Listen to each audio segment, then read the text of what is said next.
Good morning. This Thanksgiving, I'd like to give a gift of story to my friends and family. It's a story I love to do at this time of year. It's adapted from a book by Shea called The Spirit Master. This is the story of Big Jerry and Little Jerry. And it goes like this. Oh, Big Jerry groaned when his wife told him he had to go to the store. It was the day before Thanksgiving. It would be Grand Central Station in there. But then when he learned that one of the missing items was cranberry sauce,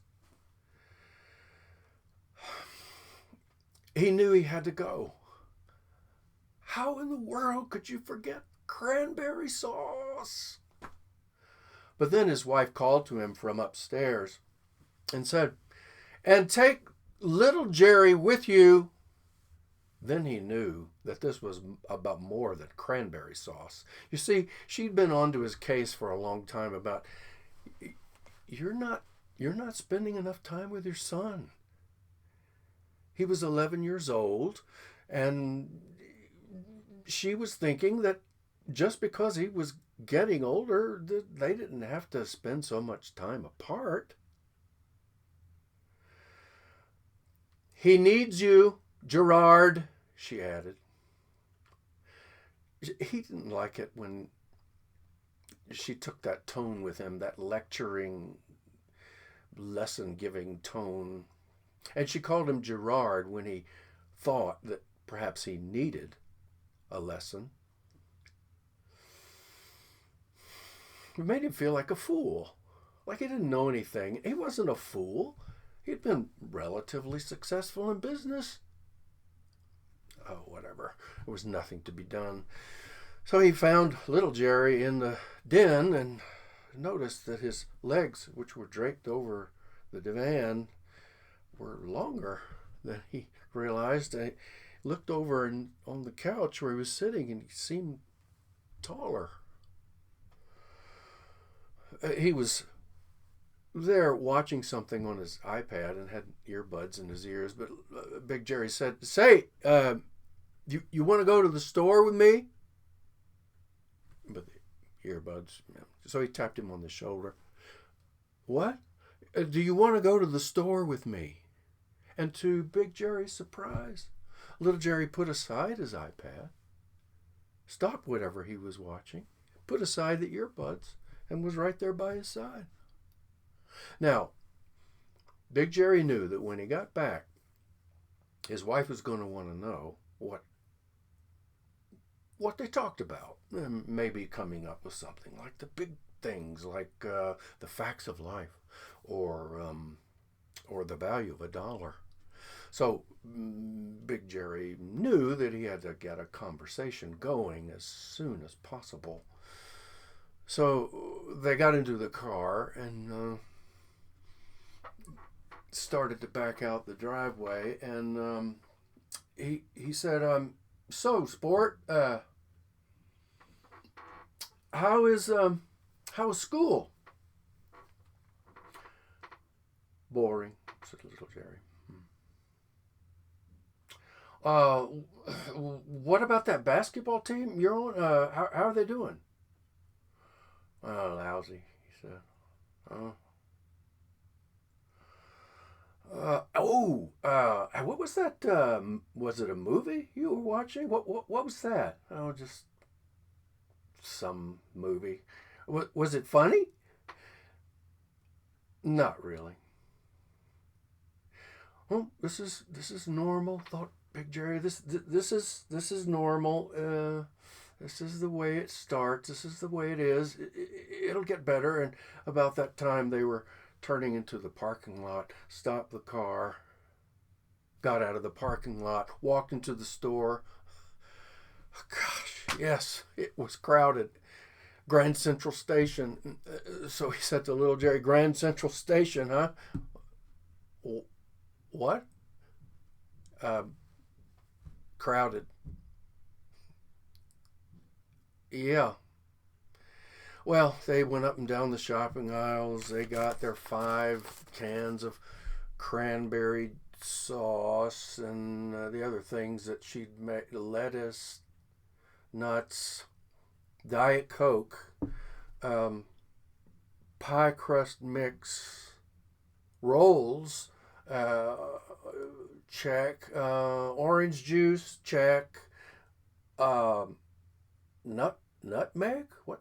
Nutmeg? Check, said little Jerry. Oh, okay. So now they didn't have too many items. They could get into the express line for 15 items or less, but that line was long.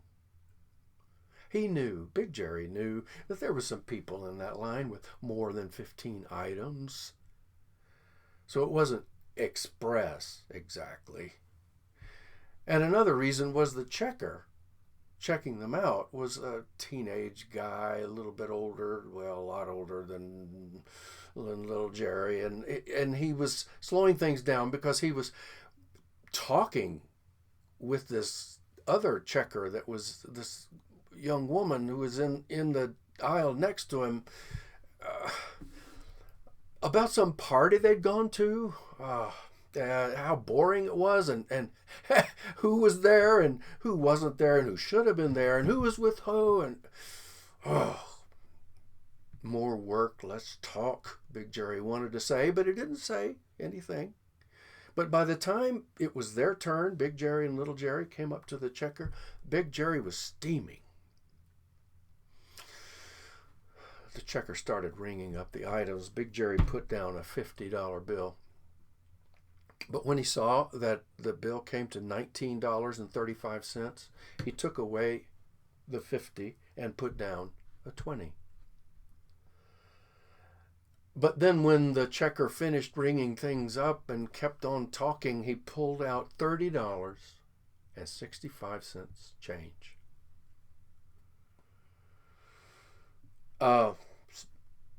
That's wrong. I gave you a 20. No, sir, you gave me a 50. I saw it. No, it was a 20. No, sir. Will you just check the drawer? The checker opened up the drawer and he saw the 20 there instead of a 50. Oh, sorry about that. Took away the $30, leaving Jerry with 35 cents change.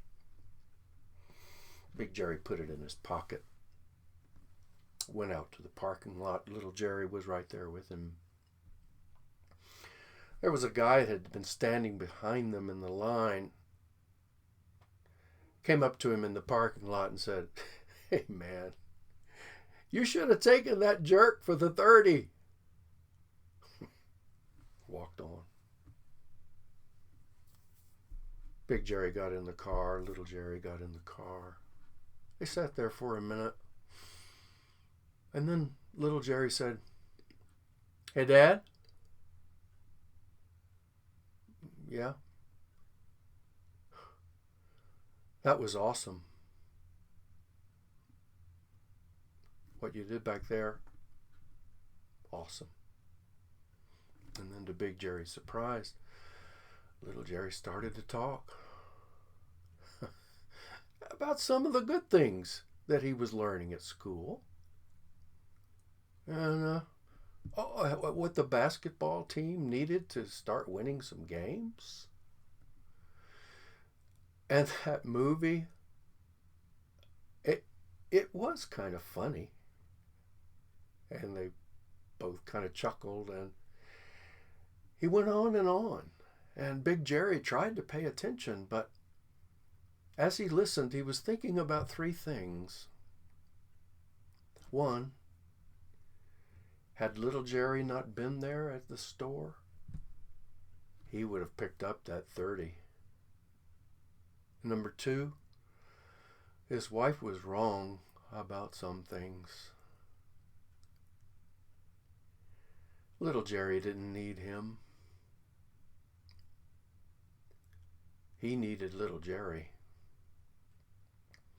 And 3, he was glad that tomorrow was Thanksgiving.